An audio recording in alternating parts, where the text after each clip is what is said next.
Hello, listener. Yes, I'm still just talking to you. Only you. No one else. Just you. And welcome to the Into the Itoverse podcast, where I, your diligent, obsessed, and straight simping host, talks to you about Junji Ito stories or things related to or inspired by Junji Ito himself. Also, my name is Rika. Maybe I should say that. But if you are coming back after listening to my first episode, I just want to say thank you. Thank you so much. I don't think people realize just how dedicated to this man I am. To make a long fucking story short, I had barbecue sauce on my titties. No, that's not where this is going. I like to think of this podcast as my own little solo book club about Junji Ito. That is until hopefully I can get some people interacting with me. If you have a comment about anything that I said here, or you have any suggestions for things I should talk about or stories that you want to hear, you can send me an email at intotheitoverse@gmail.com. You can send all of your hopes, dreams, concerns. I would say if it's something that you need to talk to a therapist about, I don't know that I'm the most equipped to deal with those kind of comments, but we're all just out here trying to navigate this world. So if it helps, you can email me. All right. But welcome back. In any case, welcome back. Hi, how are you doing? How is your life? How have things been? It gets rough out there, and I'm looking out for you. I can actually see exactly what you're doing right now, even though I am sitting in my room in front of my computer. I can see exactly what you are doing right now, even if that means that it is occurring years in the future. I can still see it. And you know what? I need you to stop doing that. You know what I'm talking about. Stop doing that. It's weird. Alright, that's enough preamble, rambling.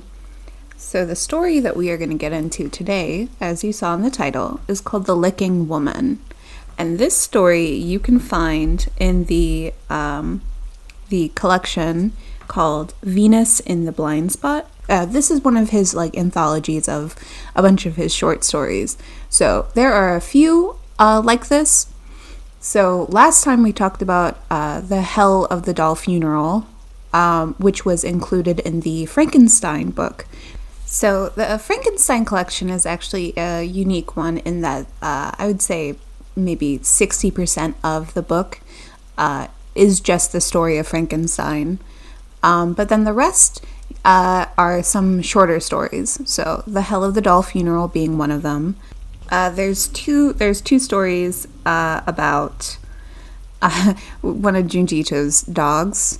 It's been a hot second since I've read the story, so I'd have to reread it. But yeah, it's a personal tale of Junji Ito, more along the lines of Yanenmu Cat Diary, which I will 100% talk about Yanenmu Cat Diary in this podcast. Not this particular one, but in the future, because I fucking love Yanenmu, and you know what? I don't care that it's fluffy and cute. Junji Ito still just draws.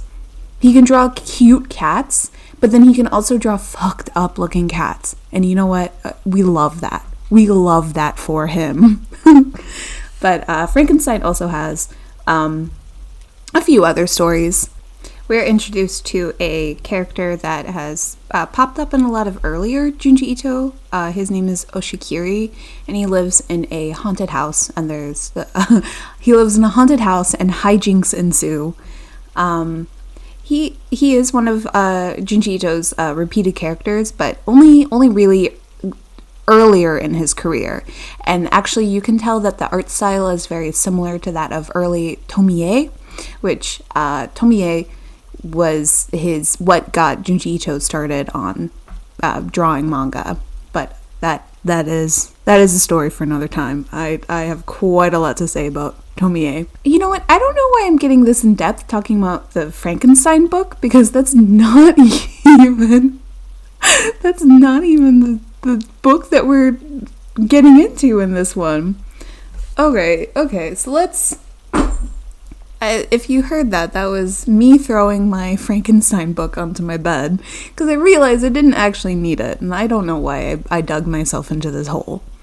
We are talking about Venus in the Blind Spot, which, as I said, the story, I believe, is a newer story, and it came out with this anthology collection.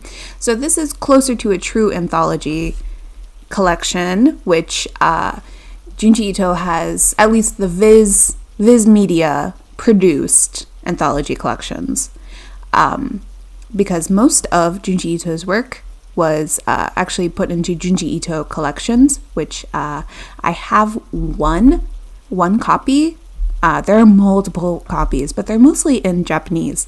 So when I visited Japan last year, I I went out of my way to buy a copy of the Junji Ito collection, because as I said, I'm a simp. But anyway, some of the other anthology books that you could probably find are Smashed, Fragments of Horror, Shiver, but Venus in the Flytrap. Venus in the Flytrap. No, Venus in the Blind Spot is a wonderful collection. So I am personally attached to this one, and I would suggest getting this one over some of the other ones if you had to pick one. Listen, the official stance on the Into the Ito, oh my god, what's the name of my podcast? It's Into the Itoverse. The official stance on the Into the Itoverse podcast is that you should buy all of Junji Ito's work. Become simp. Fall into this hole with me. But if you were just trying to get into Junji Ito, I highly suggest Venus in the Blind Spot as your first book. And that is because there are so many good stories in this book. So one notable one, and probably my favorite Junji Ito story, in here it's called Billions Alone, but I know it best as Army of One. And you best believe I'm gonna give that story the run through. We're gonna put that thing down, flip it, and reverse it, if you know what I mean. Because that's one of my favorites, and actually one of the few stories that have genuinely scared me. But we also have The Human Chair, another good one, An Unearthly Love. So a couple of these stories are adaptations of other writers' works, which is always great. We have Venus in the Blind Spot, the title story. The Licking Woman, which is, as you know, the story we're going to talk about today. Master Umez and Me, so it's a more autobiographical story. How Love Came to Professor Kirida, another adaptation. Our favorite, and everyone's favorite, The Enigma of Amigara Fault. Yes, that is in this collection.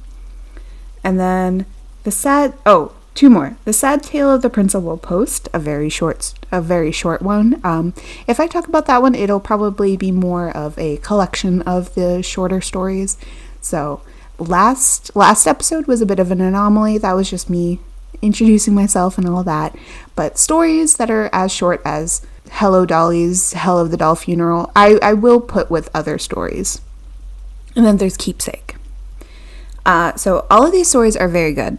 Like I said, I sound like I'm trying to advertise for Viz Media, but I think it really just comes down to I'm a fucking simp.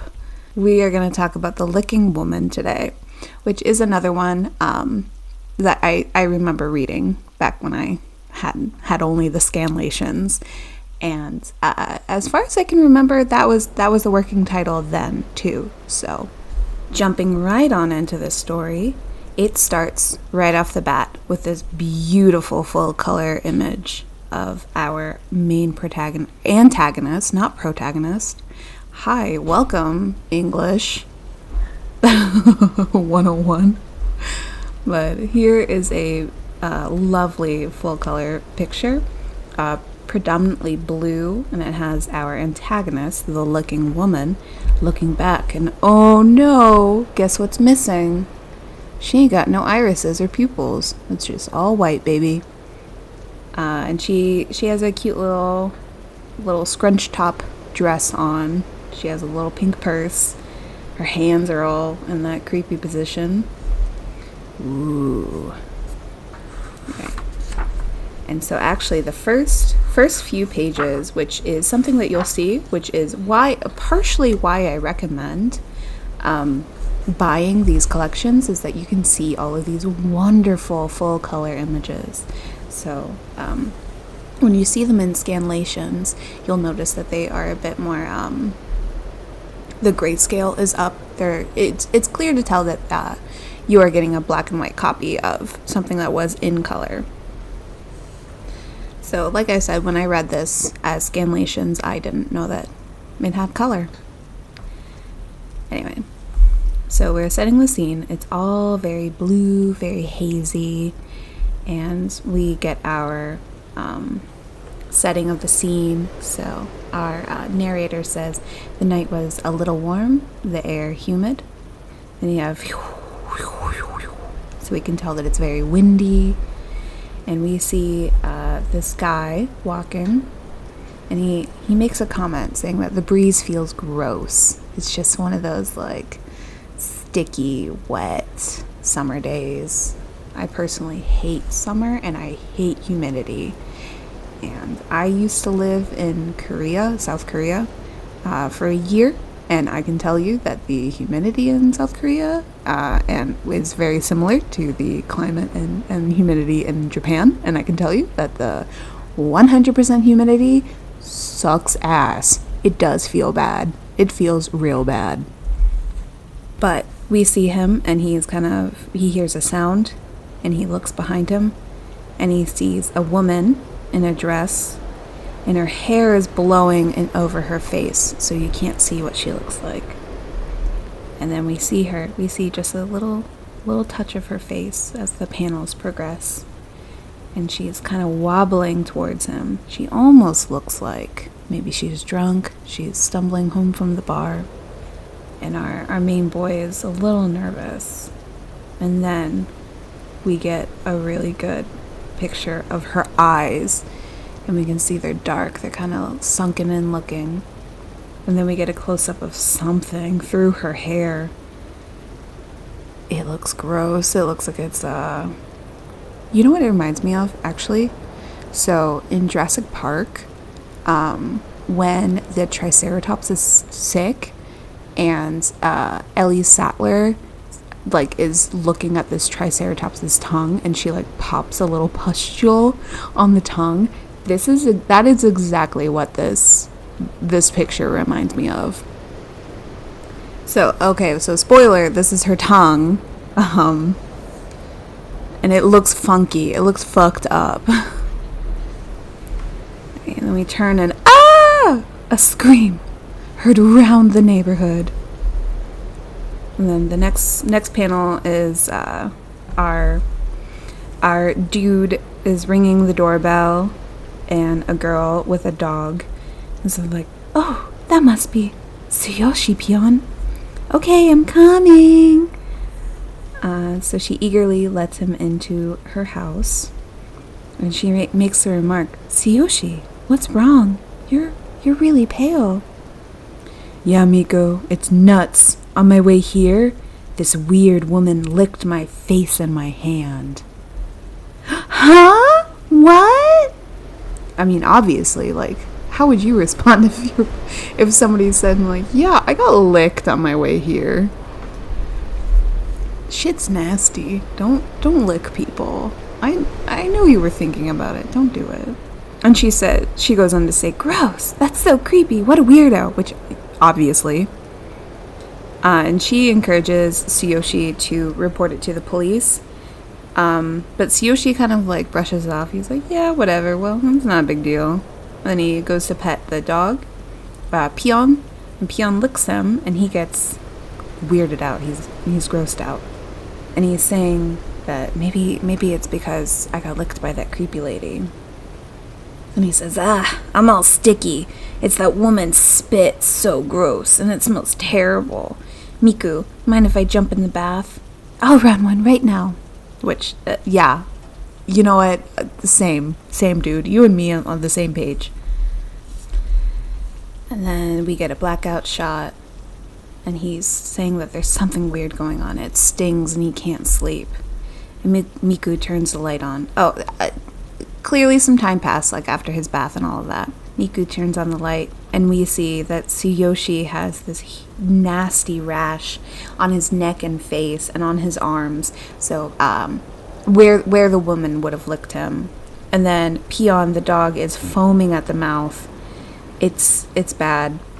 And so, they're rushed to the hospital, and it's not good. We have a panel that says Miku's fiancé, Tsuyoshi, died suddenly after being taken to the hospital. And Miku is telling the police that he was licked, and that's why. That has to be why he died. And that has to be why Peon died, too, because Peon licked Tsuyoshi, and the dog died, too. And so, obviously, Miku is distraught, and she's telling them, you have to catch her, you have to get her. And the police start saying they did find poison in the blood of the man and the dog, but they're still investigating. But we know it's an animal poison. And then it kind of, some time passes, a few days later, and it's another night, like, hot, sticky, humid, you know, our favorite stuff. And we get a shot of another man in an alley, and the same woman. We see her licking this man, and then we get a gross shot of her face and her tongue, which is still Triceratops pustule tongue, but it's massive. It's like almost like a big slab, the size of like a big slab of like liver, and it's just hanging out of her mouth, covered in saliva. It's nasty. And we get a news report saying that this man was taken to the hospital, and he died, actually, at the hospital. The cause of death is thought to be poison, and so they're kind of like putting two and two together.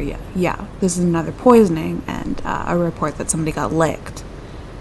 And so they're saying that you need to be careful at night, and that she must be a monster if she's licking people and they're dying. I mean, obviously, right?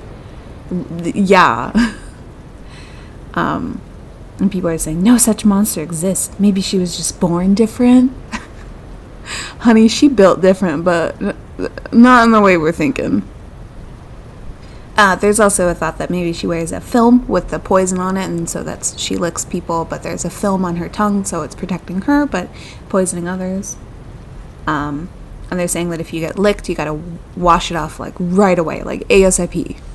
Otherwise, you'll get dead. But a neighborhood watch goes on, and they're all patrolling the area. They're trying to find her to capture this woman, obviously. And people are kind of realizing that she comes around when it's hot and humid and windy and just gross. And then we have a scream. Oh no, it sounds like a woman's voice. So they run, the neighborhood watch runs to the scene, and a woman is on the ground, and she's screaming, she's, my boy, and she's pointing. And we see the woman, the licking woman, clutching this child, licking his face. And when she's caught, she laughs. She's like, that's what I imagine she sounds like. She could sound like, but that doesn't seem fitting. And she runs away. And people are booking it after her. And then someone yells that we need to wash off the kid, which, yes. And so they're chasing her, and she keeps evading them. And Miku is chasing because, you know, this woman killed her boyfriend and her dog.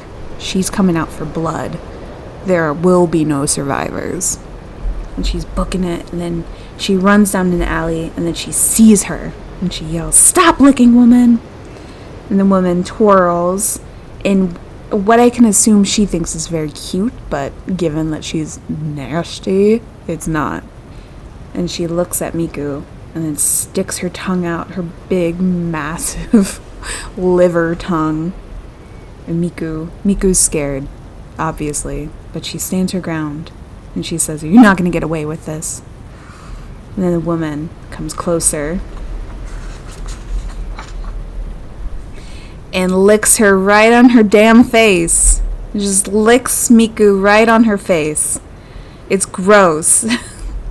But then the rest of the neighborhood watch comes and they see it and they yell at her. And the woman tries to run away, but Miku fucking tackles her. Girl power. And so the woman is thrown in jail. And so we get a quick little shot of of the news where they're showing her mugshot. But in her mugshot, she has a bandana around her mouth. But she's still got them crazy eyes. And so the news report is saying that they don't know her identity, but that she's going to stay in police custody. And they want to give her a psychiatric examination, which, yeah, I would assume so. But the examination apparently saw nothing out of the ordinary about her tongue. But the police are still not discounting poisoning. So they're wondering, how the hell is she poisoning these people if her tongue is not weird? But Miku is obviously very upset. And she says that she washed off with water immediately, but her skin still feels weird and it's itchy and it's driving her crazy. And then we get some narration that talks about how the woman was found unstable and the police were unable to find any proof that she was a murderer, but she had to be institutionalized. But the victims, the people who got licked, had lasting repercussions, so lasting damage, and that they were scared to be licked by dogs. They couldn't be kissed by their partners. And even Miku was messed up. Like that's a very traumatic thing to happen. And I actually think that this is a very relatable part, is that, I don't know, if you got licked by some random lady, yeah, that would cause some lasting damage. But it's a really sad picture of Miku just sitting all curled up in a corner. And it said that she suffered even after her skin had healed. So Miku had a rough time. She lost her fiance and her dog, and also got licked and assaulted. So we feel for Miku. We're sorry for her. And then we have some time passage, and then it's several years later. And Miku is sitting at a bar, and there's another girl sitting next to her who has glasses. And she just says, this woman says, "What a coincidence. So you're a victim of the licking woman too." And Miku's like, "What? You are too?" And the other woman says, "You just seem like me somehow. So you really are, huh?" So it's like, you give off the air of having been licked. Which is strange, for sure. But the woman goes on to say, "A lot of us are still recovering, but lately, I've been okay when my dog licks me." And Miku is angry. "She murdered my fiance and my dog. The hatred I feel for that woman will never go away. Compared to that hatred, the fear is nothing." Which, you know what? Right on, Miku. Get that vengeance. We love that for her. But the other woman talks about how the licking woman got out of the hospital recently.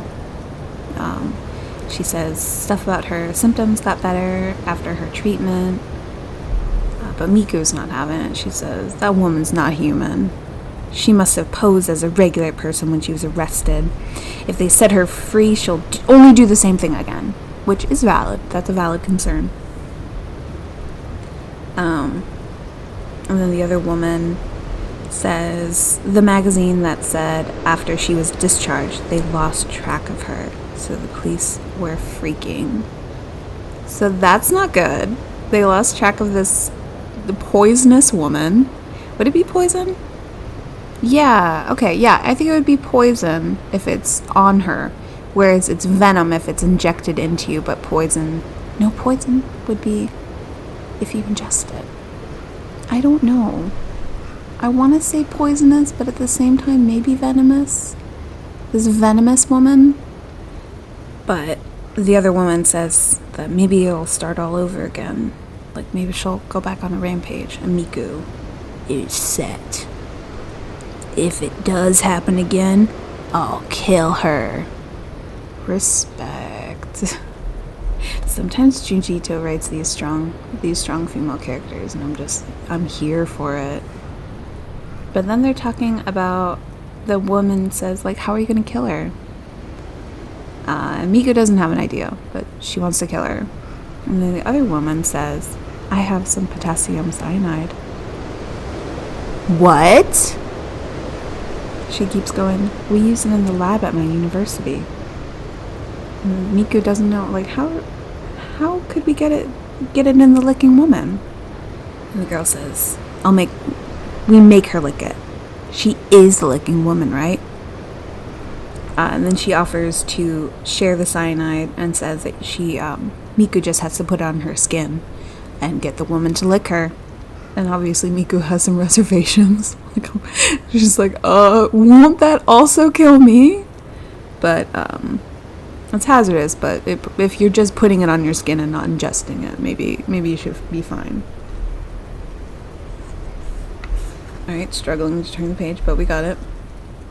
The next page. So, we see that mugshot on a TV again, and it says that our next story, the city of X, has seen victims of the licking woman appear once more.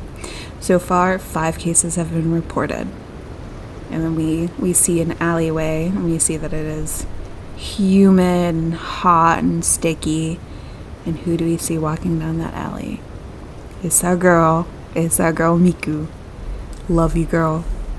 And she's clutching a jar, or a vial, in her hand. And she's thinking, how long have I been patrolling like this at night? And she kills more people every day. So we can tell Miku's determined. She's out here every night. She's looking for her. And we see her walking, and she's still looking around. She's looking up and down alleys. She's in an alley where the alley where they caught her the first time, when Miku just fucking pummeled. And then we get some wind sound effects, and then we see a figure in a dress walking, and then she turns around, and oh my gosh, who would have guessed? The licking woman. But Miku is ready. She has her vial out. She's ready for it. Ugh. And then the licking woman just is all up in her face, sticks her tongue out, and puts her tongue in Miku's mouth. No thank you. She did not ask for that kiss. Get your nasty tongue out of her mouth.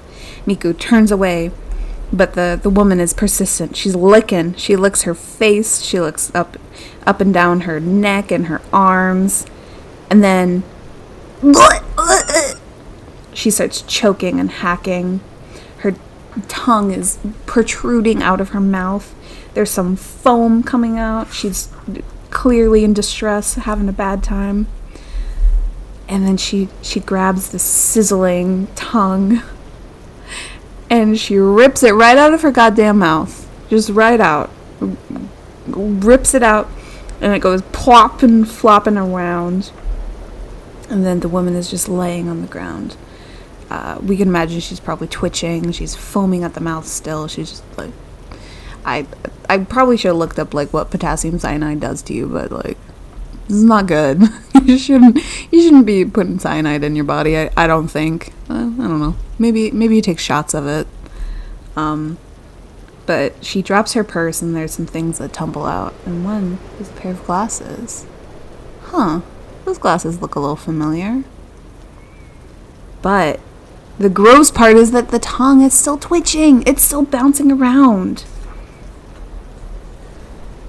And Miku just kind of looks at it and she's like, ugh, to rip your own tongue out like that. This woman, she really isn't human. Which, no shit. But then the tongue bounces off the ground and into Miku's mouth. And Miku obviously spits it out, gagging and throws up, and then like immediately gets water and rinses out her mouth. But the tongue is still bouncing around. And the narration says, even after that, the tongue, coated in cyanide, bounced around in the most disturbing way. You know what? I would say a tongue, like disembodied tongue bouncing around, is disturbing in any way. That's just me though. And Miku runs away, obviously. And then we're getting a news report coming saying, we're here with your first news of the day after making the residents of the city of X live in fear. The licking woman was found dead on the road last night. So, where Miku left her body. The cause of death is thought to be cyanide poisoning. The police are investigating whether this was homicide or suicide. And Miku is just thinking about the tongue. She doesn't know what happened to it because the news report didn't mention it at all, which I would think that would be, like, if they did see it, that would be something that you'd, like, report on, right? There's just a disembodied tongue. Gross. Okay, and, so Miku calls on the phone, and she is calling, Nagaoka, which, I forgot to mention, the woman that gave her the cyanide, her name was Nagaoka. They're in cahoots trying to kill this licking woman. So she calls her, but we get the number you have reached is not in service. And then we get some narration saying that Miku looked for Nagaoka, but couldn't find her. And it was like she didn't even exist at all. And so she's asking herself, Miku is asking herself, who was she exactly? And she's thinking back to the glasses that bounced out of the licking woman's bag and remarks, I wonder, the glasses in the licking woman's bag, they looked a lot like Nagaoka's. So, what? No, that's ridiculous. If she was the licking woman, then why would she give me the cyanide? That would basically be suicide. There's no way. Which, yeah. And then we get another bit of narration. It says, Miku's imagination and chaotic mental state magnified her terror. It almost seemed as if this is exactly what the licking woman wanted to just instill this fear in Miku. Miku cannot go back to the woman she once was, which is the case with a lot of trauma. Like, you can't go back to who you were before that. You just gotta live with this new reality for yourself. And the narration says that Miku continued to be gripped by a powerful fear, and the days passed. In the next panel, we see her looking nervous at a dog that's barking on her, like a tiny little Pomeranian-looking dog. And then a man comes up and sees her looking a little distressed, and he asks, "Are you not good with dogs?" Miku's like, I like dogs. And we get some narration. So the man's name is Yukio, and Yukio made Miku forget her miserable past. Eventually they fell in love, and he's holding her, he's confessing. He's like, Miku, I love you. She says, me too. And he kisses her. And maybe all is right. Oh no. But then Miku's eye is wide. And we turn the page. And oh my god, what is that? There is something huge that is coming out of Miku and Yukio's mouths. And it's wiggling, and it's looking fat and plump like a pustule-covered grub. And they're both freaking out, obviously. And then it's almost like it's growing. It's getting bigger. And it's coming out of Miku's mouth. And it's connecting Sheen and Yukio, and it's covered in saliva. It's dripping, and then it falls out of Yukio's mouth, and then it's still hanging out of Miku's mouth, but then it falls out finally, and it lands with a whoomp. But Miku and Yukio are choking, and they're sweating, and it's not good.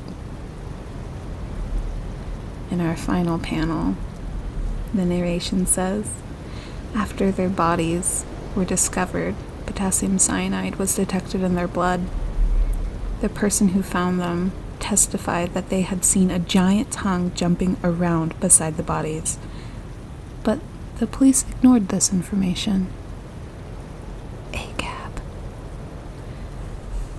But yeah, in this last panel we see Miku and Yukio, they're on the ground. Miku is on her back, and we can see that she's foaming from the mouth, similarly to how the licking woman was, which I guess now we know is Nagaoka. And then in the background of this panel, there's just the tongue bouncing around, just spoing, spoing, spoing. Oh my god, it's it's gross, but it's very funny too. So yeah, this is a nasty one. Some of Junchito's stories are just kind of like eerie and creepy, but then other ones are just nasty, and this is a nasty one. It's almost like I can like smell what the saliva smelled like, and it's ugh. But it also reminded me of, similar to a Komodo dragon, how Komodo dragons have like crazy, weird, nasty bacteria in their mouths, and how like if you're bitten by one, they'll just track you for a long time and wait for you to succumb to the disease because they have so much nastiness in their mouths and in their bite. I've heard that T-Rexes were similar, because like T-Rexes were scavengers, but I've heard that they had like bacteria in their bite, so like if they bit an animal it could like go septic and all that. But yeah. There's also a slow loris, which is a venomous mammal. So like a slow loris can bite you, and it can like kill a human. They have to have some defense mechanism, because them boys is cute. They have big eyes, and they're just cute. But don't let them bite you; it could kill you. But in researching for this episode, I did look up. I looked up a slow loris tongue, and I was like, nah, that's cute. It was just a little marsupial tongue. But no. Looking at this again, the tongue in here definitely reminds me of the Triceratops's tongue from Jurassic Park. Okay, so something about me is that I'm obsessed with dinosaurs. So if I can, I will compare things to dinosaurs. I will bring up random dinosaur facts. And if I can relate something, bring it back to Jurassic Park, you know we're in the gold. But yeah. This story is gross. I already hate humid days, so this story was something that would pop up when I was walking around in Korea when it was like hot and humid. So along with thinking about like I want to die because it's so hot that I really just feel like this is not, I don't want to exist anymore. But also just randomly remembering the woman who licked people and they died because she had a venomous tongue. I think we're going to go with venomous. If I'm wrong, if you know better than me, then you are more than welcome to email me and let me know. But yeah, that's pretty gnarly. I think next episode I'm going to probably pick another story from this collection, the Venus in the Blind Spot. With the stories that are more autobiographical of Junchito's, I might just have a time when I like talk about those ones like put together. that seems to be, I think, a better way to handle those. Because some of them, they're fun. For me, I love reading those stories because I do want to know more about Junji Ito, because I love him. Like I said, I'm a simp. I'm not into him, like, physically, but, like, intellectually, I got a huge crush on him. Because not only is his art very unique, but it's visceral. So, you have these images that are just like, ugh. It doesn't rely just on, like, body horror, although, granted, a lot of Junji Ito's horror is body horror. But it's just, like, the ambiance. You can, like, it's almost like you can smell the images. You can, like, hear it, all the little, like, sounds that happen and all the gross. You can almost touch it, feel how nasty it is, like the tongue. Like I was saying, that I could almost, like, smell the saliva and feel, like, how sloppy and slimy and nasty the tongue was, which is something I love. Honestly, I love that. But that is all I have for you today. As I said earlier, if you would like to make any kind of comment, tell me, you know what, tell me how you found Junji Ito. Tell me how you fell in love with his work. Because tell me your favorite Junji Ito story. Like, even if it's Uzumaki or Tomie or some of the, like, really well-known ones, like, tell me about it. Tell me why you like Junji Ito. And you know what? You can do that by emailing me at intotheitoverse@gmail.com. I would love to read what you have to say. I would love to hear any comments about the podcast, any comments about Junji Ito himself, or even, you know what, if you want to tell me about other horror manga.